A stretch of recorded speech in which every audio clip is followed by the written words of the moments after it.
smoke. By the time they opened their doors to check it out, they couldn't see down the hall. The people here say this is the worst flood they can remember. The choking death of a LaPorte Practice boy. on dummies to get a feel of the Thinking about procedure. safety and first aid training. I know I was listening to the television this morning as I was getting ready for work, and sure enough, unfortunately, there was an apartment building fire where people were put out of their homes. And I wish that we could have such a major impact on reducing the number of emergencies and disasters we have.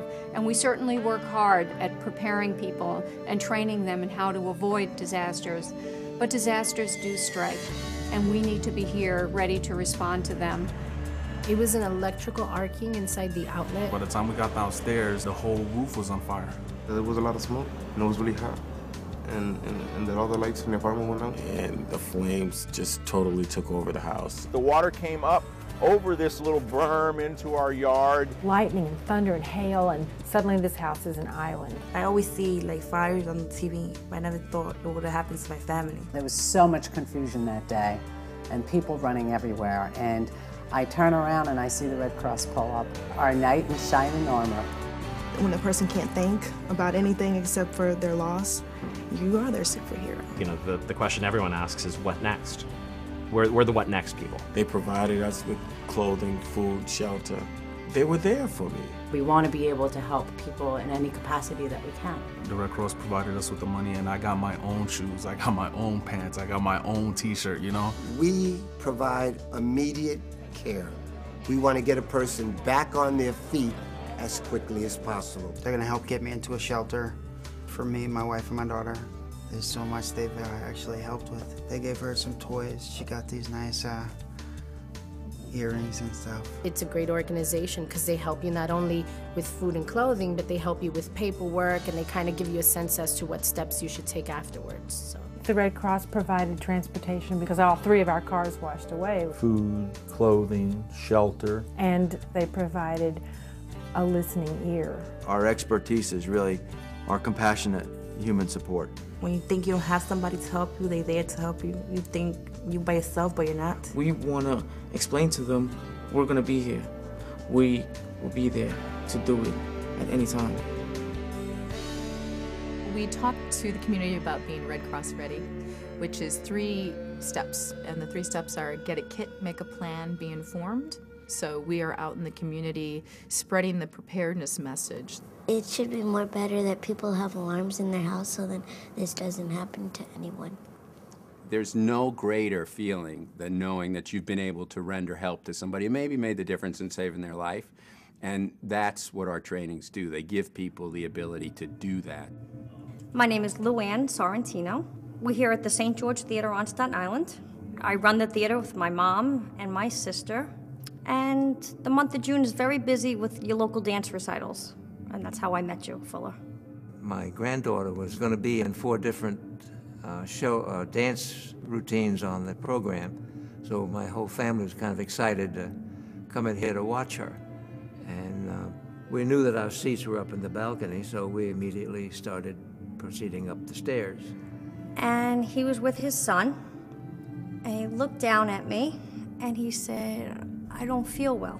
He was winded, you know, a little bit. And when we got to the edge of the balcony to go down the steps where the seats were in the front of the balcony, that's when he said he was dizzy.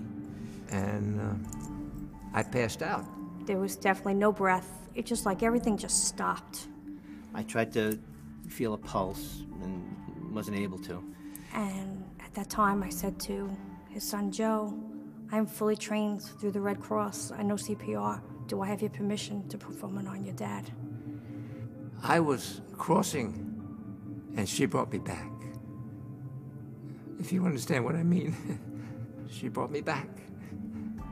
A week later, I answered the phone. I said, is this Luann Sorrentino? She said, yes. And he said, hello, Luann. This is Joe Fuller. And I couldn't place the name. I said, I just want to thank you for saving my life. Oh. And I was just so happy to hear his voice. She's, I call her my angel. I've been taking classes at the Red Cross for about 10, 15 years. And this is living proof that it works. The moment he went down, I felt so confident and so in control because I knew what to do. And only because of my training and my education at the Red Cross could I feel that. The Red Cross is there to respond to the community's needs, but we work very hard to make sure that we are addressing whatever the real needs are. The tools that we have now empower us to make a difference. This isn't our grandmother's Red Cross anymore. The tools that we use really have to be on par with the professional responders that we serve alongside. When we arrive and they see these red jackets and these vehicles, they know that someone is there that cares about them.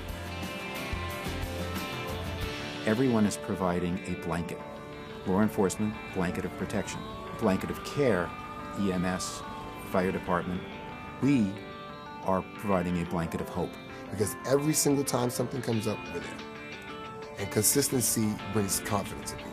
When someone leaves my office with a smile, with a thank you, I have done my job. Throughout all of this, you can see the change on their face, from being completely devastated to that little bit of hope coming back. We're bringing hope to those families affected. You're able to give hope to someone, and what a powerful gift that is. And that's what we do. We give people hope. Without a home tonight, the American Red Cross is helping some stay elsewhere. Remain in a Red Cross They're shelter. providing meals, information, and the American Red Cross has been helping those affected by flooding, offering their services to help those who need them most.